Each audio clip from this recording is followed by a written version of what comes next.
Ubu ngubu umuturage wa Nyabihu abasha kuvuga Icyongereza. I can speak English. Rwanda should deliberately increase the level of use of English in education. Thank you. Hari uwifuza kubaza wo muri African School of Governance akaba yitwa Mohamed Ndanusa, twamuha umwanya.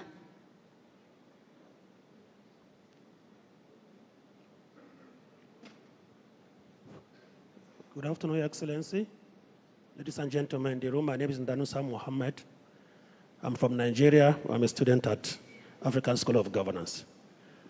When the Prime Minister was making a review of economic performance in Rwanda, what struck my mind was three major sectors made major contribution: agriculture, industry, and service sector. Rwanda government has made frantic effort to make Rwanda a knowledge-based economy, particularly by attracting world-class institutions to Rwanda. And I think part of it is what I'm benefiting as a student of ASG. And I think that is really turning around the economy of the country. But what I want to suggest and ask the Honorable Minister for Education, if he's in the House, is English language, even though not the basics, because countries like India, China did not rely on English language to promote their business and economy, but yet English language has been seen as the language of doing business, language of communication, and language of transformation. I could observe that Rwanda still use a lot of Kinyarwanda from all through the tertiary institution, including at the universities level. I want to believe that any student in Rwanda who was privileged to attend school up to, say, senior 3, should be able to communicate in English. So I want to encourage the government of Rwanda that Rwanda is already a model to other African countries. I'm here based on relationship between Nigeria and Rwanda. Nigeria and Rwanda has a good part in supporting Rwanda in terms of education by providing technical services in education to the Rwandan government. And what I observe is to scale up this relationship, Rwanda should deliberately increase the level of use of English in education. Thank you. Murakoze cyane, Minister Mineduc, umwanya n'uwanyu kugira ngo mugire icyo mubivugaho. Murakoze Nyakubahwa Perezida, munyemereye ubwo namusubiza mu Cyongereza kugira ngo yumve. Thank you very much for the question you just asked regarding the English proficiency within our education system. It is true that we need to improve the English proficiency, starting with the educators themselves and also increasing the use of the language in the schools themselves. So we have actually established a program that's starting this year that's going to train all teachers, all of them, in increasing the English proficiency. We expect to see the English proficiency rise to the level of B2, which is the required level to be able to instruct in that language.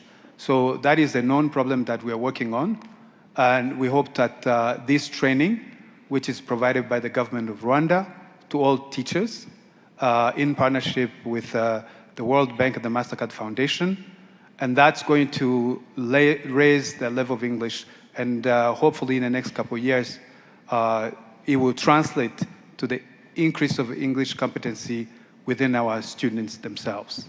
So thank you very much. I think the Minister of Education has given a very good answer. I just want to inform you that I think it is generally a language problem. We even have Kinyarwanda proficiency. So even for Kinyarwanda, you might have heard we are struggling here. People say anything they want.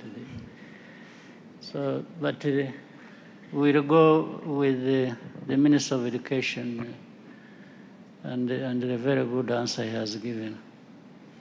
Murakoze Nyakubahwa Perezida wa Repubulika. mubitwemereye twahinira aha tugasubiza umwanya Michel, ariko mbere yaho hari ikibazo umuntu yigeze kubaza kijyanye, yatubwiye ko afite uruganda rukora rusenda, avuga ikibazo cya packaging n'igiciro cy'ubwikorezi gihenze. Minisitiri w'ubucuruzi n'inganda, niba hari icyo mwamusubiza mbere y'uko duhinira.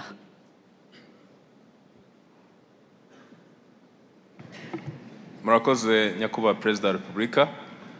Ikibazo cya packaging ku bicuruzwa bikorerwa mu Rwanda bidafite ikindi byakoresha dukorana na Rema tukabikemura. Ndagira ngo icyo kibazo cye tuzagikurikirane, dufite na team twashyizeho.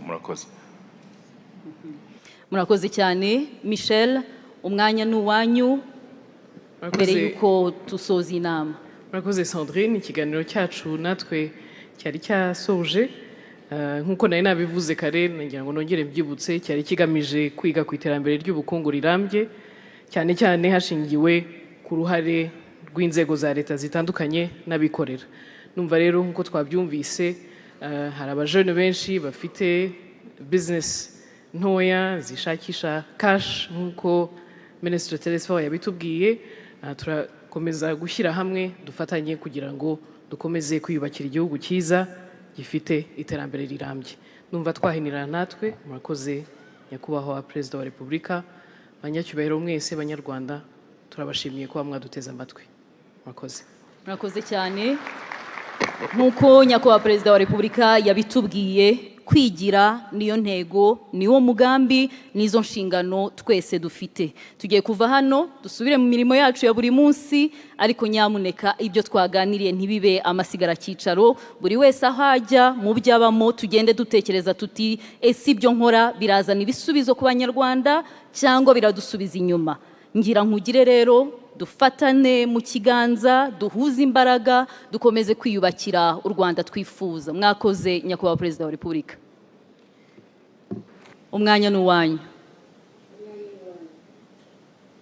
Murakoze Nyakubahwa Perezida wa Repubulika. Nitwa Mukasineriada, ndi inzira kurutwa mu karere ka Nyabihu. Nyakubahwa, ntewe ishema no kuba ngiye kubagezaho uburyo nakiriye impanuro mwaduhaye. Umuturage w'akarere ka Nyabihu afite aho avuye, afite n'aho ageze. Ubu ngubu umuturage wa Nyabihu abasha kuvuga Icyongereza. I can speak English. Ni ukuvuga ngo rero, Nyakubahwa, impanuro mwaduhaye twazumvise, zaba izo mu Kinyarwanda zaba n'izo mu Cyongereza. Twiteguye kuzishyira mu ngiro. Mu by'umwihariko tugiye kwigira kugira ngo nibura turebe ko twakwihutisha iterambere ry'umuturage, twirinda uwatumeneramo uwo ari we wese. Ndashimira